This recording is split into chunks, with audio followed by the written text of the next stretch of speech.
How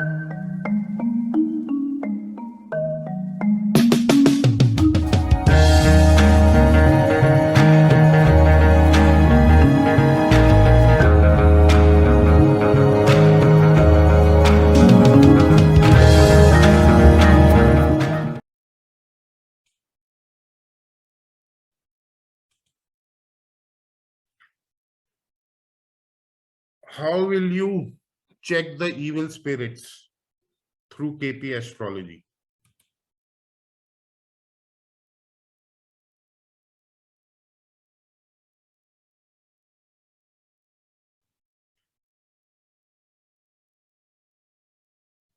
जब भी आप इविल स्पिरिट्स या प्रेत आत्मा, भूत प्रेत को चेक करेंगे तो वो आपके ज्यादातर हॉन्टेड घर होते हैं, भवन होते हैं. You will find in these places which are haunted majorly. और आप सबको पता है कि इस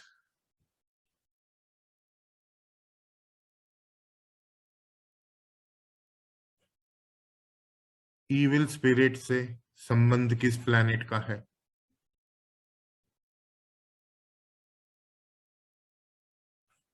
वो राहु का है. आदमी कब इन स्पिरिट्स को ज्यादा एक्सपीरियंस करता है? हम सब जानते हैं कि एस्ट्रोलॉजी में एक सेइंग है, योग बताता है कि ये घटित होगा, दशा बताती है कब घटित होगा. तो जब दशा आएगी राहु की या राहु से एसोसिएटेड जो भी ग्रह होंगे जो युति में होंगे या एस्पेक्ट्स बना रहे होंगे, उस टाइम इसको ये इविल स्पिरिट्स का एहसास होगा व्यक्ति को. सबसे पहले हम चौथे सीएसएल पे नजर मारेंगे. उसकी हम भाव चलित में प्लेसमेंट देखेंगे. क्या चौथा सीएसएल राहु से संबंध तो नहीं बना रहा है, या राहु चौथे घर से संबंध तो नहीं बना रहा है?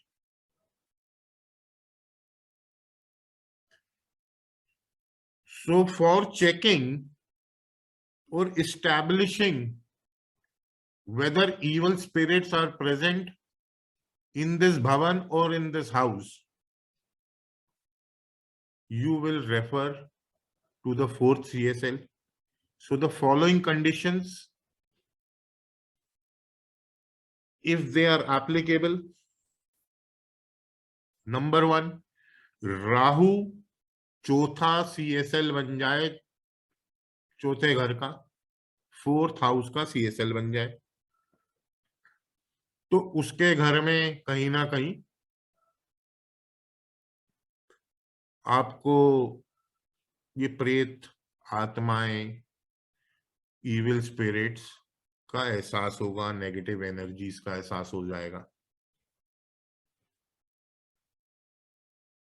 पॉइंट नंबर 2, अगर राहु चौथे सीएसएल का नक्षत्र लॉर्ड बन जाए, क्योंकि हम सब जानते हैं कि प्लैनेट्स अपना रिजल्ट नक्षत्र के थ्रू देता है.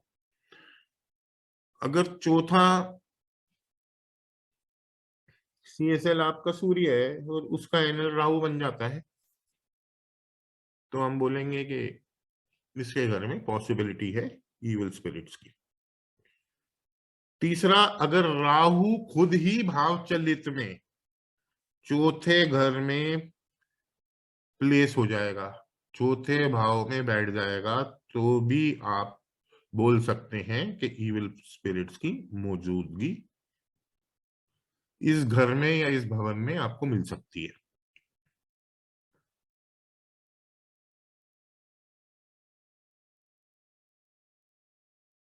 अगर fourth CSL Lord UT planet है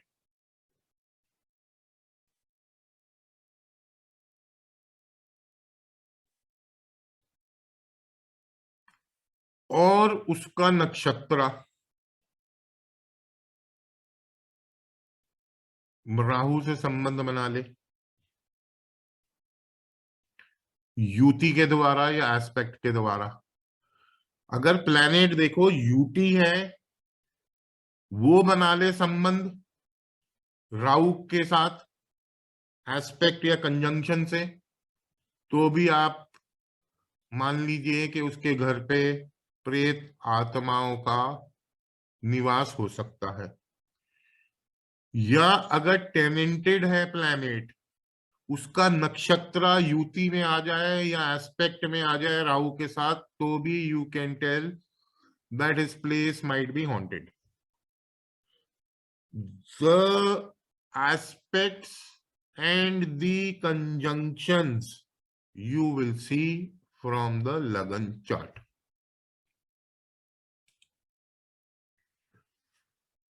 अब इसमें हम थोड़ा एस्ट्रो वास्तु ले आते हैं। आप किसी भवन में एंटर कर रहे हैं, उसकी वास्तु के लिए आपको बुलाया है। आप एंटर करते समय प्रश्न कुंडली बना लीजिए।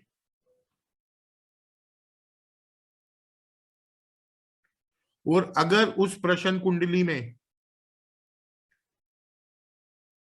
राहु आपको चौथा सीएसएल लॉर्ड बन जाता है, तो उस भवन में जिसमें आप एंटर करने जा रहे हैं, उसमें कहीं ना कहीं इविल स्पिरिट्स की मौजूदगी है। अगर राहु फोर्थ सीएसएल का एनएल बन जाएगा, नक्षत्र लॉर्ड बन जाएगा, तो भी उस भवन में आपको कहीं ना कहीं इविल स्पिरिट्स की या प्रेत आत्माओं की प्रेजेंस देखने को मिल सकती है। अगर राहु उस प्रश्न कुंडली में फोर्थ घर में बैठ जाएगा भाव चलित चार्ट में, तो भी हमें ये इंडिकेशन मिलती है कि जिस भवन में हम जा रहे हैं उसमें कोई इविल स्पिरिट्स का निवास हो सकता है। अगर फोर्थ सीएसएल यूटी प्लैनेट हो और उसका संबंध राहु से हो जाए, या फिर अगर वो टेनेंटेड प्लैनेट हो, उसका एनएल का संबंध राहु से हो जाए युति या कंजंक्शन या एस्पेक्ट द्वारा, तो भी हम बोलेंगे कि इस व्यक्ति के जिस भवन में हम एंटर कर रहे हैं वहां ऐसी कोई इविल स्पिरिट्स की मौजूदगी हो सकती है। So you will make this प्रश्न कुंडली बिफोर यू एंटर द भवन।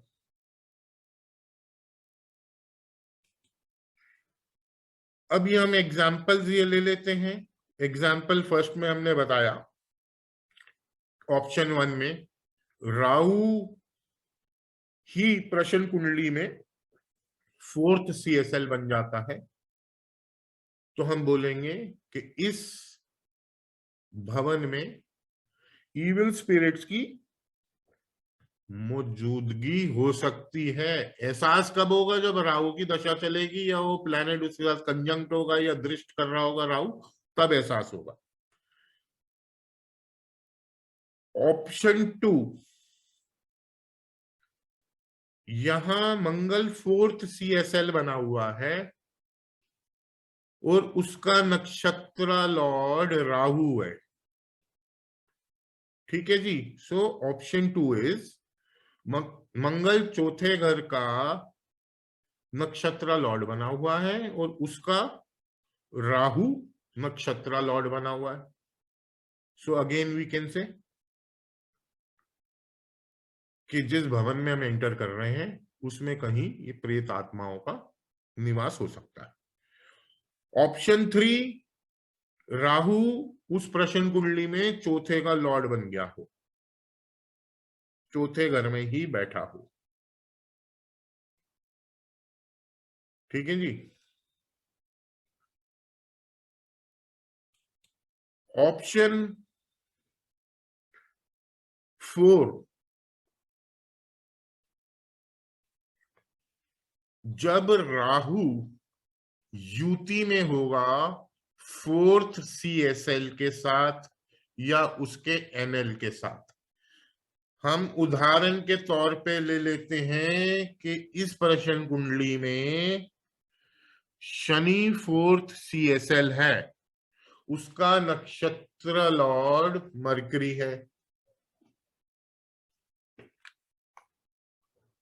मरकरी और शनि यहां दोनों राहु के साथ युति में बना के बैठे हुए हैं, तो हम बोलेंगे जिस भवन में हम जा रहे हैं यहां इविल स्पिरिट्स की मौजूदगी हो सकती है। ओके। ऑप्शन 5, राहु दूसरे घर में बैठा है जो हमने प्रश्न कुंडली बनाई, और 8वें घर में यहां शनि और मरकरी आ गए। शनि फोर्थ हाउस का CSL लॉर्ड था, मरकरी उसका NL था।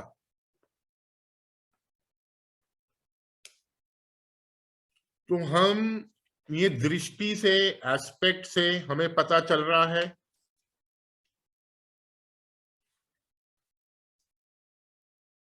कि राहु ने एक संबंध बना लिया है फोर्थ CSL से और फोर्थ CSL के NL से। तो ऐसे हमें ये पांचों ऑप्शंस मैंने आपको इस कुंडली के माध्यम से समझाई। अब आपने देखा कि जो भी हमने एग्जाम्पल दिखाया आपको, वहां राहु अगर चौथे का CSL बन जाएगा तो आप बोलेंगे ये भवन हॉन्टेड या इविल स्पिरिट्स का यह निवास है, निवास हो सकता है। अगर ये जो प्रश्न कुंडली हमने दिखाई, इसमें अगर उदाहरण के तौर पे मंगल CSL था और राहु उसका NL बन जाता है, तो भी हम ये बोल सकते हैं कि यहां इविल स्पिरिट्स इस भवन में निवास कर सकती हैं। ऐसी ऑप्शन 3, राहु अगर फोर्थ हाउस में बैठ ही जाएगा तो संबंध बना लेगा। कहने का अर्थ यह है राहु को फोर्थ हाउस से संबंध बनाना है,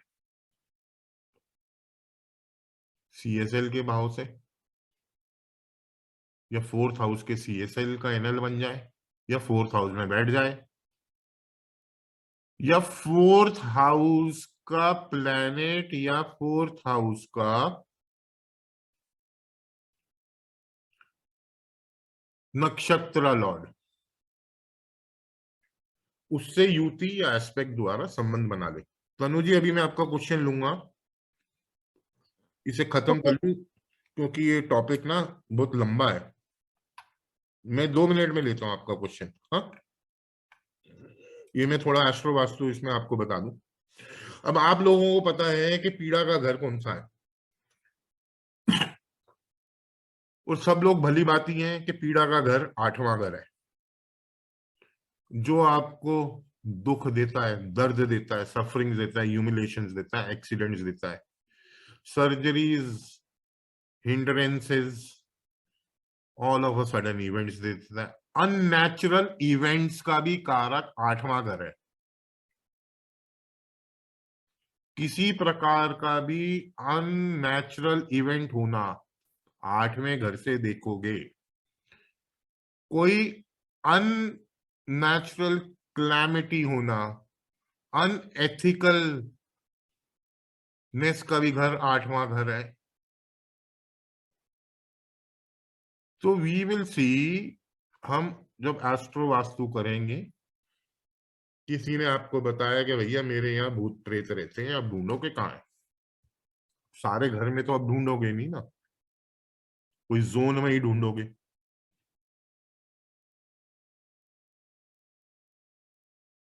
तो जब आप ये प्रश्न कुंडली बनाएंगे, आपको ये पता चल गया हमारे ये सेट ऑफ रूल से जो हमने 5 लगाए कि राहु का कनेक्शन चौथे भाव से है। अब इस व्यक्ति को कब एहसास होगा?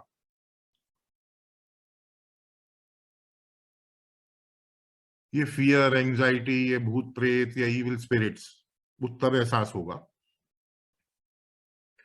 जब इन प्लैनेट्स की दशा चलेगी। राहु की चलेगी, या राहु जिसका एनएल बना होगा उस प्लैनेट की, या राहु जिसके साथ युति में होगा या एस्पेक्ट में होगा, या राहु जब चौथे घर में बैठेगा उसके जब लॉर्ड की दशा चलेगी तो भी इफेक्ट आएगा। तो अब आप कैसे चेक करेंगे कि कौन से जोन में है ये इविल स्पिरिट? एग्जाम्पल, इस कुंडली में हमने चेक करा जो भी ऊपर बनाई थी कि मंगल 8वें का सीएसएल लॉर्ड बना हुआ है, और मंगल इस कुंडली में, जो ये ऊपर हमने प्रश्न कुंडली लगाई है, एरीज राशि में बैठा है और ये 8वें का सीएसएल बन गया है। तो हमें पता है कि 8वां पीड़ा का भाव है। इसको पीड़ा कौन से डायरेक्शन से आएगी, इस इविल स्पिरिट्स का कनेक्शन कहां होगा? तो मंगल मेष लगन में या एरीज राशि में बैठा है। एरीज राशि की डायरेक्शन आपको पता है कि ईस्ट होती है, और मंगल की सोर्स डायरेक्शन मैं आपको बता चुका हूं, वो साउथ है। तो इस भवन में जिसमें आप एंटर कर रहे हैं, उस भवन में आपको ईस्ट जोन में या फिर साउथ जोन में मंगल की समान मिलेगा। सबसे पहली बात,